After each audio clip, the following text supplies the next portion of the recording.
Alright guys, this is one of these, another webcam delights. Yeah, right. This is another one of these webcam delights, and yeah, my camera isn't working. This is WWE Raw of September 27th, 2010. And let me tell you right now, if you want a legitimate review, you just leave. Just leave. Because this Raw absolutely sucked. Me and D Jose one-on-one on Blog Talk Radio. I'm owned LOL, owned with a 3ON3D LOL. That's my username. Me and him have Monday Night Raw chats, 11 o'clock Eastern Time, Monday nights. And we just went on a big-ass rant, basically, for our Raw review. Because we literally spent 20 minutes in detail, in most detail that we could. And then we had another 40 minutes to rant. So basically that's what we did. But you're here to see a Raw review, and I'll give you a shitty Raw review. I won't give you a legitimate one. I mean, I'll give you what it's worth. This Raw sucked. Alright, it opens out with Alex Riley, and Miz and Alex Riley, and they're saying, "Oh, you think you fucking won the lottery because you just won the U.S. title. You're nothing. You're nothing." Then basically it starts, and Daniel Bryan comes out. I mean, he's already out, but then he has John Morrison come out as his tag team partner. This was a good match. This was a good match. I mean, basically, Riley gets into a corner, then telegraphs the hell out of a kick. Riley slams Morrison for 2, cheap shot to Bryan, and then Miz tagged in and started the "you tapped out" chants. Miz pins Morrison for 2. He gets a submission. Bryan tags in and sends Riley freaking like Superman over the apron, and then he suplex Miz. But then Miz and Bryan slamming into Morrison on the apron, and that gave him the chance to hit his Stone Cold finale. Skull crushing finale, and your winners are Miz and Riley. And fucking ding ding, Mr. Cole, I have an announcement from the general manager. So that is that. And says basically he's gonna defend the U.S. title. Daniel Bryan is gonna defend it against John Morrison and the Miz, and he just invented a match, and it's gonna be a damn triple threat submissions count anywhere, which is basically like a falls count anywhere except there's submissions. Yeah. Diva Battle Royal, this was pretty good actually for a Diva match. I mean, I'm not saying the Divas are bad. I'm not saying that they suck. I'm not saying that they are horrible. I'm saying that they don't get enough time. For a Battle Royal of 1, 2, 3, 4, 5, 6, 7, 8, 9, 10. 10 Diva Battle Royal, you should get more than 4 minutes. Basically what happens is Natalya wins. This was a good match. That's all you need to know.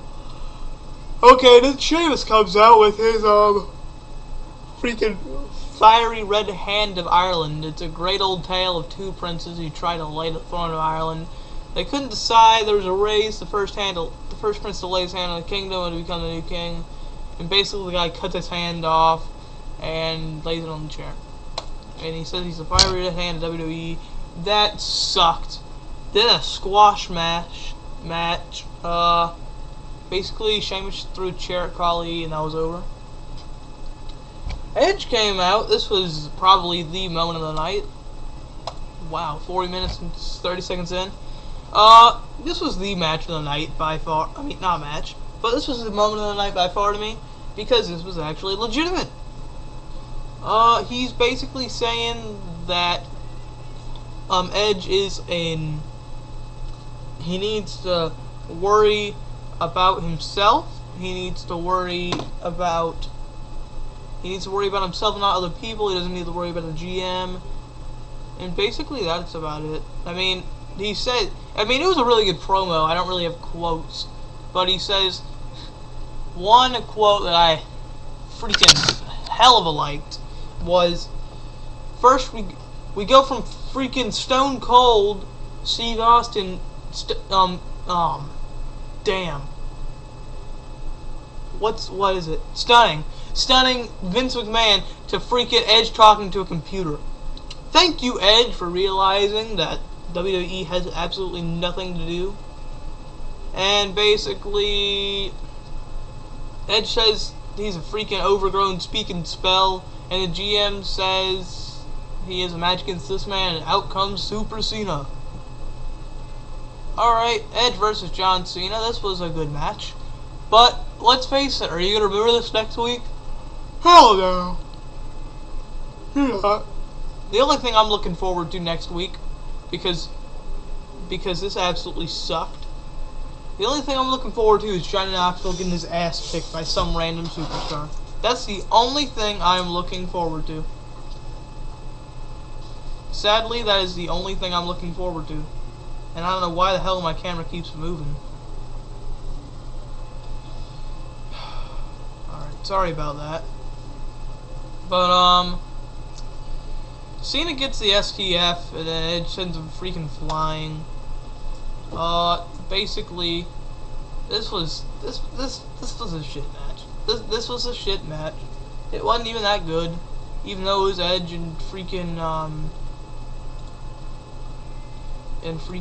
John Cena. Even though it was them. Hopefully that stops them moving. To the camera. But Edge wins, and of course Cena's freaking foot is over the damn rope, and of course he basically the GM pulls an Eric Bischoff and says, hey, we need a legitimate winner. Basically that's about that, and that happens, and Cena gets the STF in the middle of the ring. That's about it. Okay. Oh, and then the moment of the night by far, actually, was Edge smashing the hell out of the GM. Hopefully this ends the GM gimmick, because obviously this fucking sucks. Sorry for you, Cousin Cheeto, but I'm gonna use some curse words in this because I'm pissed off at this gimmick. This is stupid. I mean, yeah, it was okay for the first couple seconds, but for freaking 7 months? My God. And, and to all you companies out there, this includes independents, TNA, WWE, every single person in the wrestling business. Don't give me a freaking angle that's stretched on and on and on and on. My God! It's just so stupid to follow. It doesn't even make sense. How long have we had this Orton-Sheamus feud? 9 months? My God. Heath Slater and Justin Gabriel. Yeah, I'm going back to Monday Night Flaw. Freaking Heath Slater and Justin Gabriel with the Nexus and Mark Henry and Evan Bourne. This was a decent match. This was, basically, it was short though.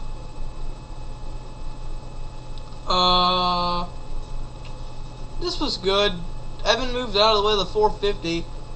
Gabriel fell to Evan's kidneys, climbs up the turnbuckle, and hits his thing, hits the SSP, and pins Gabriel. Slater leans in, pushes Gabriel over, and Gabriel pins Evan for 3.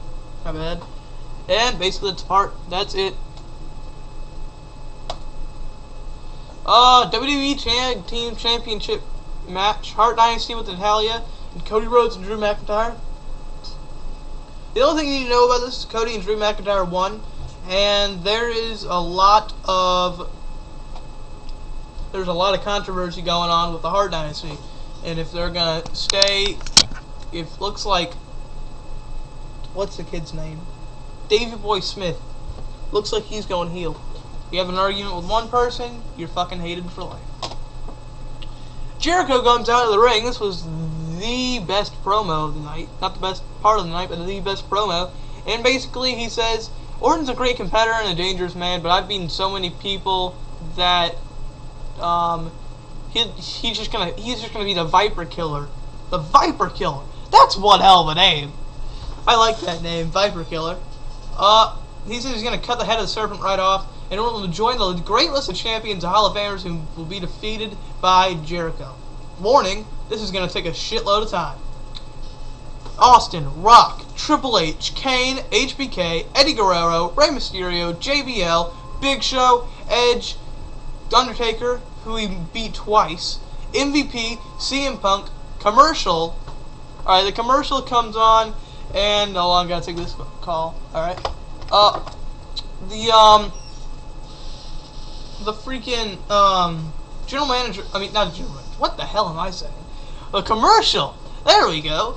The commercial is, keep going on, and when you come back, he continues with Vader 1, Vader 2, Villano 1, 2, 3, 4, 5, Juvie, Apollo Dantes, Resmendoza Jr., which is also known as Villano 4, The Great Muta, Murasho Choda, Funaki, Chavo, Gato, Yoshitatsu, Perry Saturn, Dean Malenko, Lex Luger, Sting, Ric Flair, Bill Goldberg, Booker T, Stevie Ray, Scott Norton, Buff Bagwell, Flash Flanagan, Flash Funk, Kevin Nash, Diesel, also known as Kevin Nash, Scott Hall, Razor Ramon, also Kevin Nash, American Starship Eagle, and Orton's music finally cuts in. My God!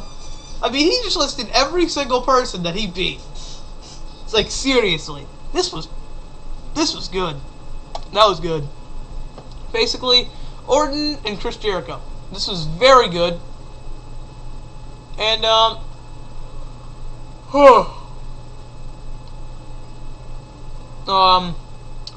this was a good match. There was a chin lock in the center of the ring on Orton, which is very good. Jericho started taunting him, dropped a knee on him, RKO chants from hell. Orton, suplex is free. There's a good running bulldog on Orton. And, Jericho goes for his lion salt, but it lands on his feet with no one home. Orton hits his backbreaker, and Jericho's like so groggy. And, Jericho Randy Orton almost gets the RKO, and Jericho just pushes the hell out of it and nails the freaking lion salt for a 2 count. I thought he was going to win it right there. This was good. But you knew he had to have an injury in this match. So basically what happens is, Jericho gets like a chair, and basically freaking Sheamus comes out and just gets the hell of it. Your winner via DQ is Randy Orton, and then of course with his injury, Chris Jericho had to take some time off, so Randy Orton kicks him the hell in the head like a fucking football, and that was that, like a football. And that's going to keep Chris Jericho out for a couple months. Probably, I wouldn't be surprised if he didn't show up at Survivor Series, at least to the Royal Rumble, because he will make WrestleMania. This is HDTV Wrestling. Check me out on Blog Talk Radio, like I said. Freaking Owned LOL, owned with a 3, OWN3D. On blogtalkradio.com, WrestlingRevolution.com, the epicenter for all your wrestling needs. That is the best wrestling site on the planet.